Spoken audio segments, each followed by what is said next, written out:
ఈరోజు నేను పక్కగా తమిళనాడు స్టైల్లో పొంగల్ ఎలా చేసుకోవాలో చూపిస్తాను. అదేనండి, మనం పప్పు జావ అంటాం కదా, అదనమాట. దాన్ని పొంగల్ అంటారు తమిళనాడులో. కర్ణాటకలో కూడా పొంగల్ అనే అంటారు.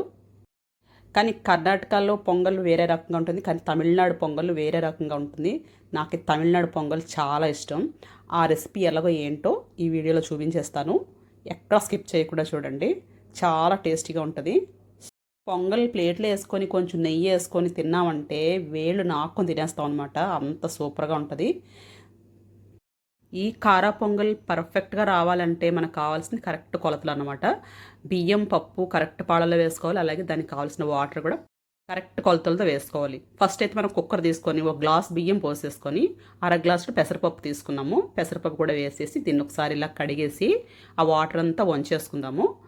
ఇవి వంచేసిన తర్వాత నేను ఒక గ్లాస్ బియ్యానికి కరెక్ట్గా 4 గ్లాసుల వాటర్ తీసుకుంటున్నాను అనమాట. పప్పు కోసం మళ్ళీ సపరేట్గా వాటర్ పోయాల్సిన అవసరం లేదు. మనం గ్లాసుకు ఎంత బియ్యం తీసుకున్నామో ఆ గ్లాస్కి మాత్రమే కొలుచుకోవాలి. ఒక గ్లాస్ బియ్యానికి కరెక్ట్గా 4 గ్లాసుల వాటర్ వేయాల్సి వస్తుంది. ఏమీ తక్కువ ఎక్కువ ఏమీ లేదు. ఇలా అయితేనే మనకి కరెక్ట్గా ఉడుకుతుంది అనమాట. గట్టిగా అయిపోకుండా అలాగే ముద్ద అయిపోకుండా పర్ఫెక్ట్గా ఉడుకుతుంది. కొంచెం చిటికెడు పసుపు వేసేసుకుందాము, అలాగే కొద్దిగా ఆయిల్ కూడా వేసుకుందాము, పప్పు వేసాం కాబట్టి.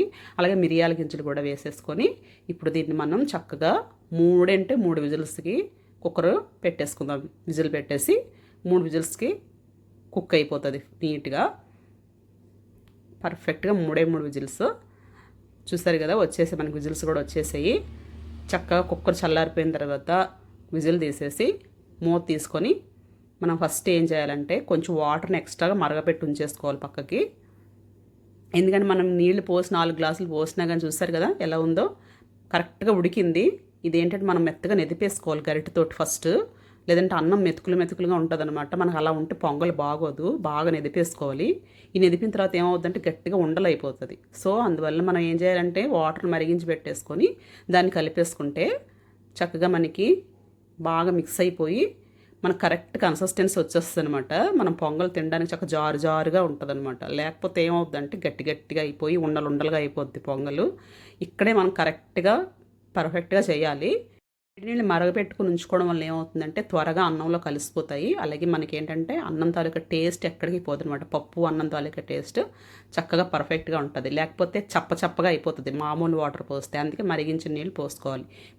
ఇప్పుడు రుచికి తగినంత ఉప్పు వేసుకొని దాన్ని శుభ్రంగా కలిపేసుకోవాలి. అందులోని చక్కగా నీట్గా అంతా కలిసేలాగా కలిపేసుకోవాలి. మనకు కరెక్ట్గా పర్ఫెక్ట్గా ఉంది. ఇప్పుడు కన్సిస్టెన్సీ వాటర్ది కరెక్ట్గా పోసేస్తాం, ఇంకేం వేయాల్సిన అవసరం లేదు. దీన్ని ఒక్క 5 నిమిషాలు సన్న మంట మీద అలా పక్కన పెట్టేద్దాం. పెట్టేసి పోపు కాదు, ఫస్ట్ మనం జీడిపప్పు వేయించుకుందాం. జీడిపప్పు మాత్రం మనం నెయ్యిలో వేయించుకుంటే బాగుంటుంది. అలాగే కొంచెం నెయ్యి వేసుకొని జీడిపప్పుని కొంచెం ఇందులో వేపి తీసేసుకుందాం ఫస్ట్.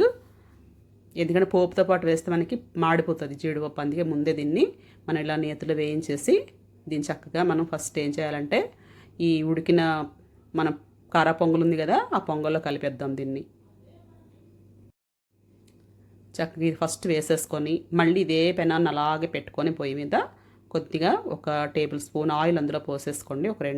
ఒకటి చాలు, 1 టేబుల్ స్పూన్ సరిపోద్ది. ఆల్రెడీ నెయ్యి వేసాం కాబట్టి ఇంత అయితే సరిపోతుంది. ఒక పెద్ద టేబుల్ స్పూన్తో ఆయిల్ పోసుకొని ఆవాలు జీలకర్ర మినపప్పు పోపులు ఉంటాయి కదా, అవి 1 స్పూన్ వేసేసుకోండి. తర్వాత కరివేపాకు, పచ్చిమిరపకాయ చీలికలు, అల్లం కొంచెం తురిమేసి పెట్టుకోండి. అలాగే ఎండుమిరపకాయలు ఇవన్నీ కలిపి మనం ఒకదాని తర్వాత ఒకటిగా వేసుకొని పోపు రెడీ చేసుకోవాలన్నమాట. మీకు అల్లం తురుములా చేసుకోండి, ముక్కలుగా వేసుకోకండి.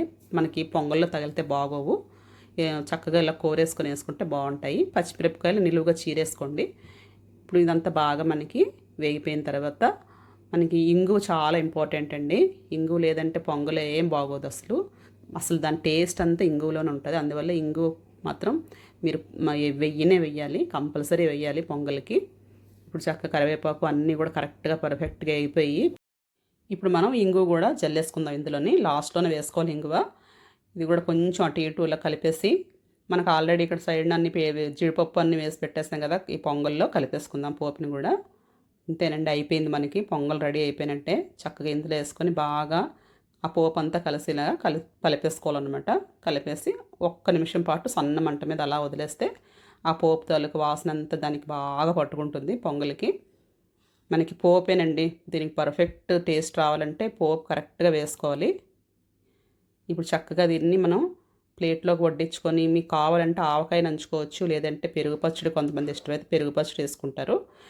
ఎలాగైనా సరే ఇది అలా ఉత్తినే కూడా తినేయొచ్చు. మీకు ఈ రెసిపీ నచ్చితే లైక్ చేయండి, అలాగే వేరే వాళ్ళకి షేర్ చేయండి, అలాగే నా ఛానల్ సబ్స్క్రైబ్ చేసుకోండి.